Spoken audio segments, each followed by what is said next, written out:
Welcome everyone to What Would It Cost? Today I'm sitting down with Mr. Matt Piva. Matt Piva is a good friend of mine and we go back. I could say I've played hockey with him. Might have just been a practice or two, but this gentleman has skated with the best of them. And today we get into a little bit of a conversation about how he services some real solid NHL professionals, how he's got, just a perseverance and a work ethic that's really unparalleled, and how he likes to call it rolls with the punches and gets through whatever is in his way and comes out on the other end on top. So pumped up for this one, and thank you for pulling up, Matty. Fired up.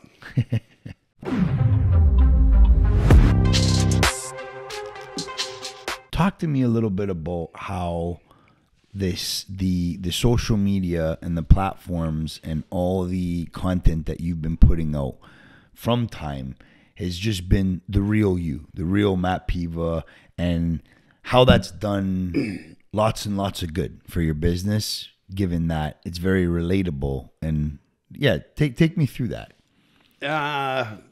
So it started, I don't know, maybe 5-6 years ago, the whole Instagram phase. Yeah. And I took it as free marketing 101. It was a platform to be real, to be me, to upset people, to make people laugh, all of the above.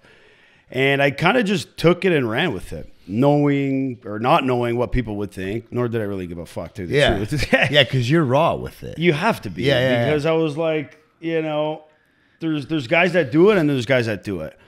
And the whole organic process of it just came to me. I mean, it was my character.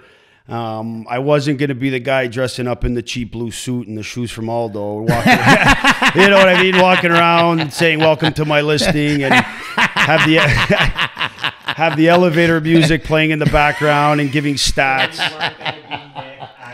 Yeah, if that's what you want to call it.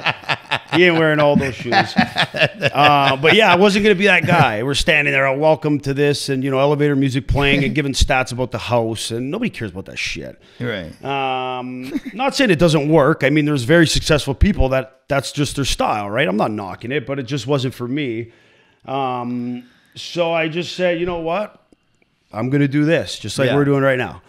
Welcome to my listing. Have fun with it. The odd time drop an F-bomb here and there. It's just, it's the language of a hockey player, I guess you could say it. But it's just real.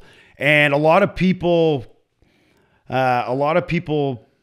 loved it. Obviously, some hated it. But at the end of the day, who really cares, right? It was genuine. It still is genuine.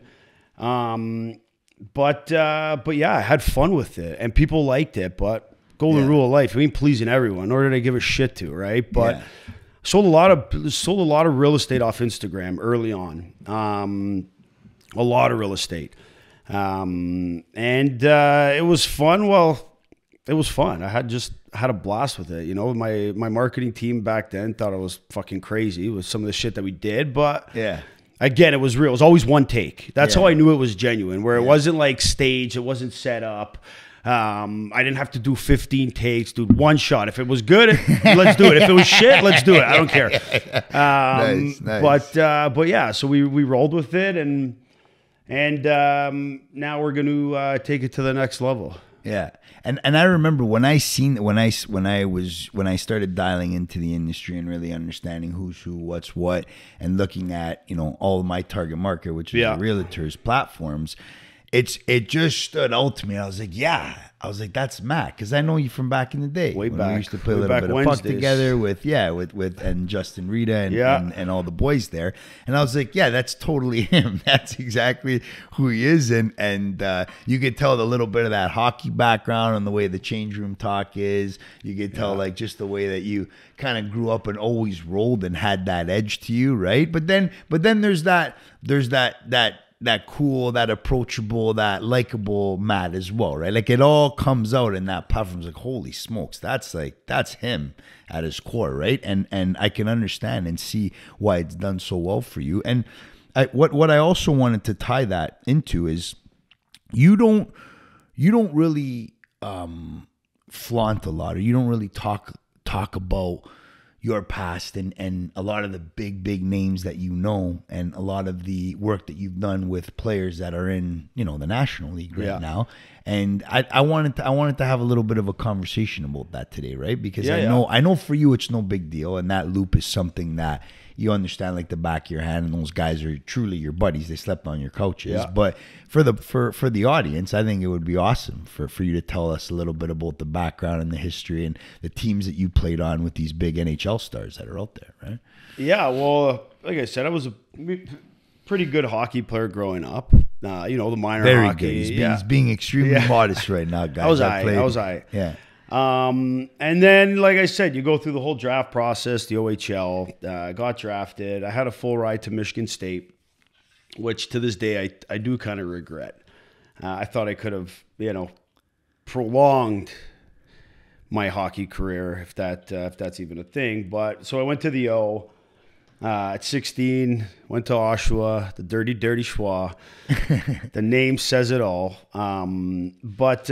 So we weren't the greatest team. We drafted a guy, I don't know if people heard of him, named John Tavares or some shit like that. And sure enough, he ended up being my roommate. Nice. He came into the league. I mean, I think he was fucking 14. He had the exceptional status. He had a late birthday. And at the time you were... He's a 90, I think. I'm an 88. So I was 2 years older, but 3 because he was exceptional status. So he got drafted a year before he was supposed to. Okay.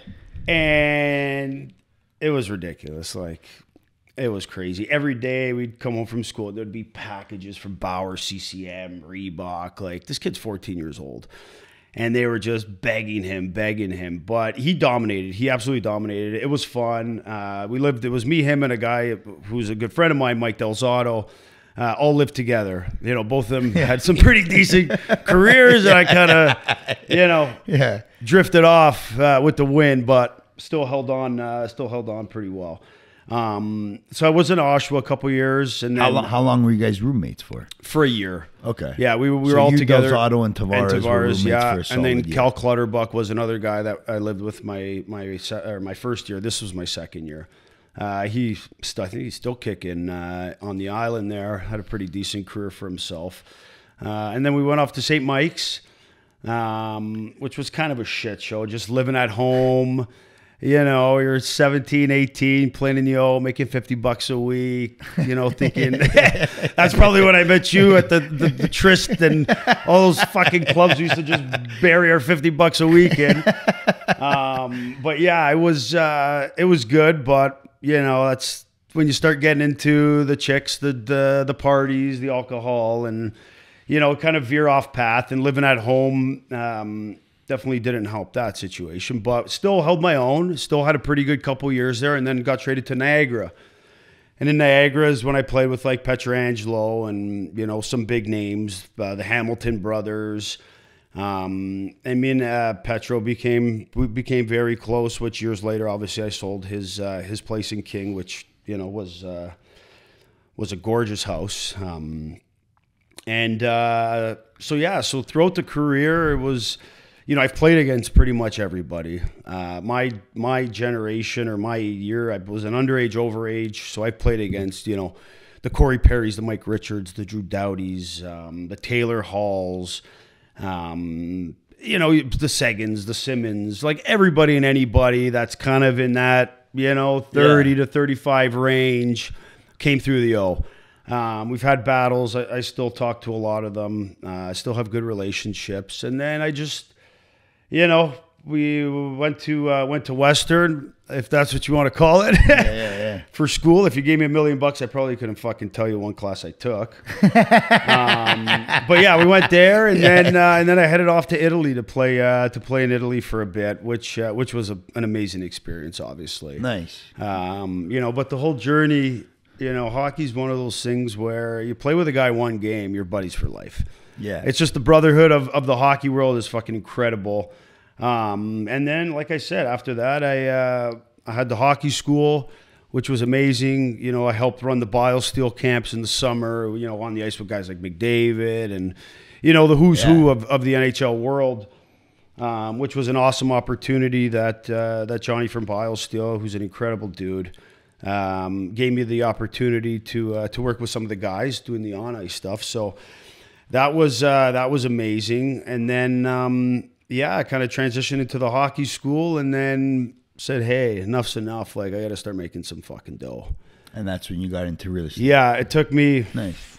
We'll leave that part out. How long it took me to fucking do all these courses and shit. But I finally got my license, and shit just took off. Nice. Yeah, it took off. Even with Marner, you had a relationship. Yeah, I still right? do. Yeah, I coached him. So when I retired, I coached him in minor midget his draft year. Yeah. So me and Mitch still have a pretty good relationship. Me and Paul still have a very good relationship. Don't you like the way he calls him by first name as if we're supposed to know it's just Mitch, well, right? Paul's his old man. Mitch Marner. yeah. So they're they're good people. They're really good people. I mean, obviously you could say he panned out. Yeah, no doubt, man. But when I coached him, he was like a fucking 5'3", 5'4", a little pimply face, 100 pounds soaking wet. And I knew, like, I know hockey better than most people, right? And I'm like, this kid's a player.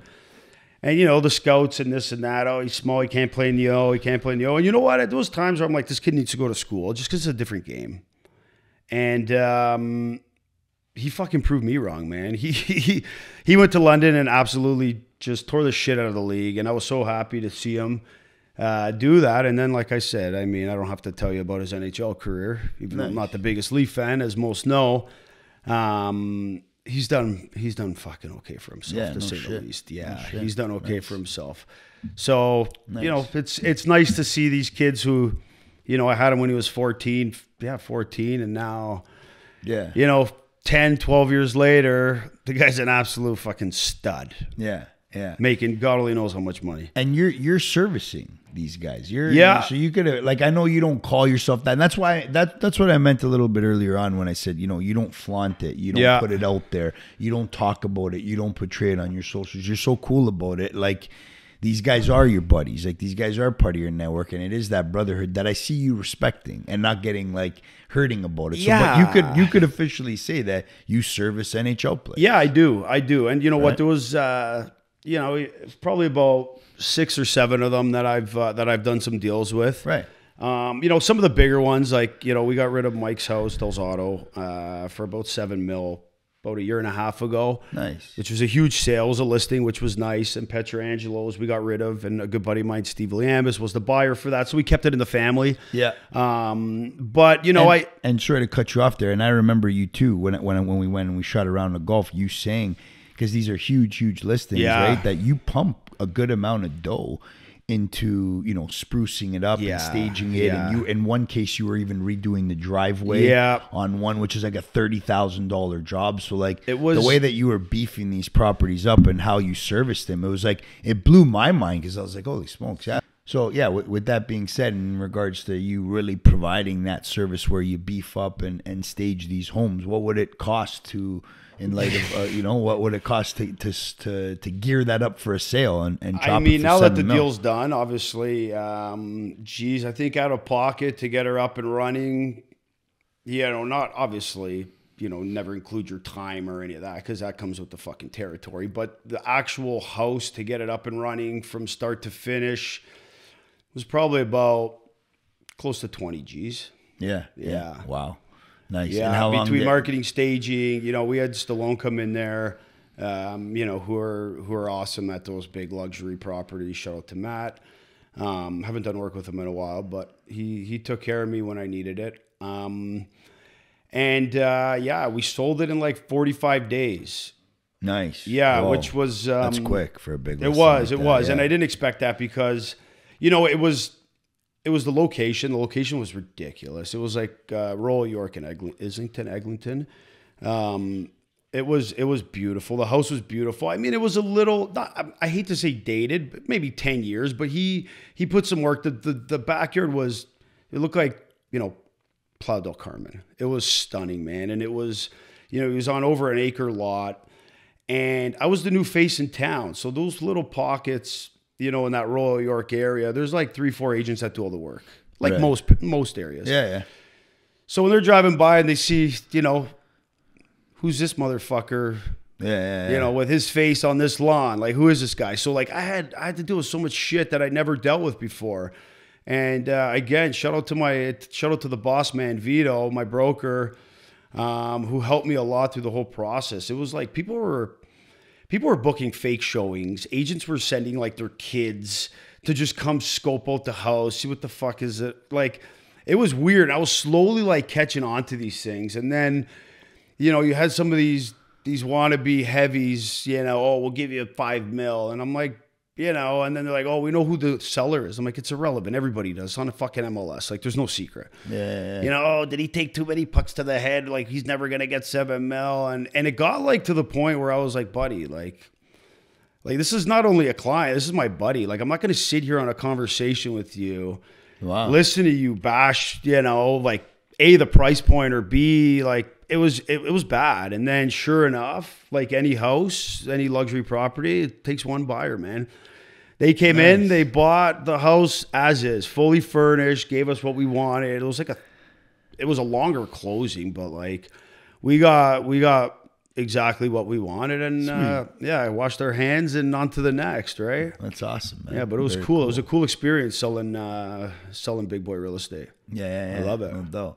And that's not everything that you do. And I remember having a conversation with you too, which I found was very, very interesting. And now, you know, being in the business for as long as I have, I understand, and it makes so much more sense. Because when me and you first went out and shot around the golf, I was very green to a certain extent in the business. But you said, Nikki, golf? Like, yeah, that too, fucking horrible. Yeah, but it's tough to play any sport next to this guy. He's a natural.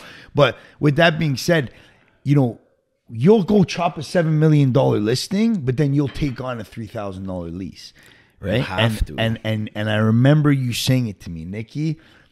I'd walk through the office and there'd be some people that say, I don't do leases, you know, and that was just not happening for you. No matter who it is you were servicing, whether they were a pro athlete, the listings that you had that was $7-8 million, no matter what luxury properties you were messing with, you'd still take a lease. And you were adamant about the fact that your board was just filled up, and you weren't picky as to what it was filled up with. You just wanted action, bro. The leases pay the bills. The leases keep you on your toes. The leases are also the most fucking work. Like now, especially, it's like, you know, now I'm getting to the point where it's like, but I just, you know, holds me accountable. I'm like, fuck it. Like, what else am I going to do? Yeah. You know what I mean? I'll do them. But yeah, like that, I'll never forget that day we went firm on that $7 million listing. The next day I was walking through basement apartments in Oak Ridges. Right. They were like literally like fucking $1,750 a month. And I'm walking my buddy through them. Yeah. And I'm like, the fuck? Like just complete opposite ends of the spectrum. Yeah. But dude, it's real. Like everyone needs a fucking place to live. Like who am I? Yeah. Who am I to be like, I don't do this, I don't do that. Like and there's one Ryan Serhant talking about that beef, like that growing into a potential purchase down 100%, the road. So you're saying, okay, 100%. Nikki, they start with leasing, but they want to get into the market one day. That's how you start building your relationships too, right? Absolutely. But it even goes deeper than that. It's like who the fuck am I? I don't do leases. Like who am I? Like, who are you? Like, you're too, like, you know what I mean? Like, well, pass it on. This, I get it. If you're busy, you know, you're trying to help out another agent in the office, which I've done before. You know, they're a little slower. I'll throw them a couple leases, not because I don't want to do them, but it's more for the fact of, you know, getting their tires rolling a little bit. But like to sit there and be like, oh, I don't do leases. Like, who the fuck are you? Like, shut up and do the lease. Like, especially if it's for like a family, a friend. But like you said, like that lease, you know, you never know. You do this lease, buddy, hit the fucking Lotto 649. Next thing you look, he's looking for a $10 million property. It's, you know what I mean? No. You never know what it is. Yeah, man. I just, it's humbling. It's humbling. Like I said, I was firming up on a $7 million deal and walking through a fucking $1,700 a month basement. It was the same feeling, the same network, the same connection, the same vibes. Like, I don't give a shit. Yeah. I like helping people. I love helping people. Yeah. I've been helped a lot in my life. So helping people, especially when it comes to living, like I get it. I get it. It's tough. And now, you know, landlords want your firstborn. You know, I want people that make $3 million a year. This guy made $3 million. He'd fucking buy the place. He's not looking to rent it. Yeah. You know, so I feel these people because I had a lot of people right now that, you know, are looking for leases and, you know, whether they have good credit or, you know, they got a decent job, like landlords are just like, oh, now we're looking for, like, fuck off. Yeah. Like, come on. Yeah. A good tenant, somebody that pays the rent on time and takes care of your place. I don't care if you make $10 million or $10,000 a year. Yeah. You know, that's what a good tenant is. But yeah, I do leases, man. I don't care. I'll do whatever. Right on. Very cool. Selling a dry cleaner for fuck's sakes right now. Yeah. I seen it. Yeah, one of a good buddy of mine. Like anything and everything, man. I love it. I love the rush. Now, to shout out, because I know you've talked about him and you really put him up on a pedestal, and he sounds like an awesome guy. I haven't had the chance to meet him in person, but Vito Anthony, your principal broker there at Noble Corp, right? I know that he's really, really played a vital role in just giving you what you need in regards to support, in regards to being a backbone for your career, right? And if you wanted to talk a little bit about that brokerage, you're actually the first real estate agent that we've had from that brokerage. From Noble Corp, right? And, so I was, you praised this guy, so just talk a little bit you know what? He sounds like a dude. I went there about 3 years ago, and it's home. Like, you know, when you're just somewhere and you're just like, this is where I belong. Like, and he's been amazing. I mean, he's a fucking shitty golfer, but other than that, I'm just joking. Yeah, man. So I'll get out with him next time. Yeah, he's a sandbagger. Yeah. But other than that, man, he's had my back from day one.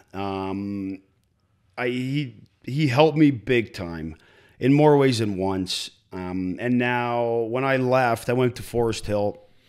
You know, there was some BS and some behind the scenes shit that I'm sure everybody, you know, has heard. And, you know, it's the Woodbridge gossip, as I call it. You know, you want to work in Woodbridge, you got to deal with the consequences, right? It's like, it's funny because I still hear shit today, and it's something that I've learned.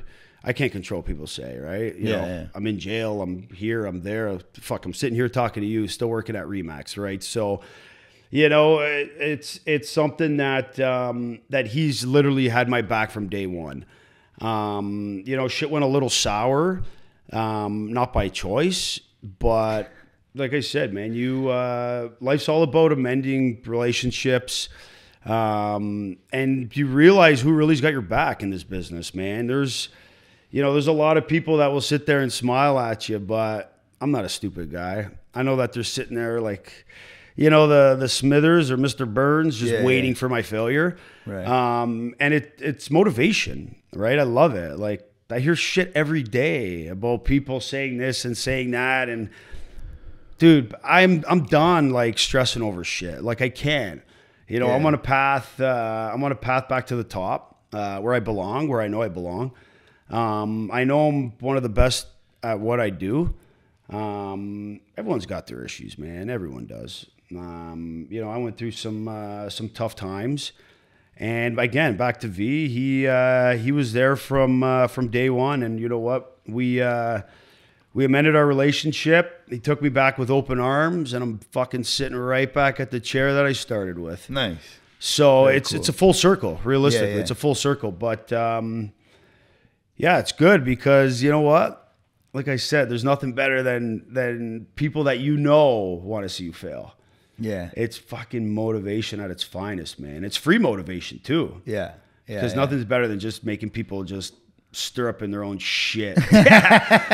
Like, just by being a good person, just doing good work, and nobody could fucking do anything about it. You know, they're just, they break down themselves, right? And hey, I don't wish anything bad upon anybody, but I know there are people that are sitting there giving me the corny, right? But what are you going to do? Just keep fucking rolling with the punches, man. So anyway, thank you for giving us your time today. I know you're a busy guy. I know you're always moving and shaking. So it's a pleasure to have been able to host you, and thank you for pulling up. I appreciate it. Let the audience know where they can find Mr. Piva. Plain and simple, baby. Just Instagram, Mr. Piva, MisterPiva, and even starting to try that TikTok.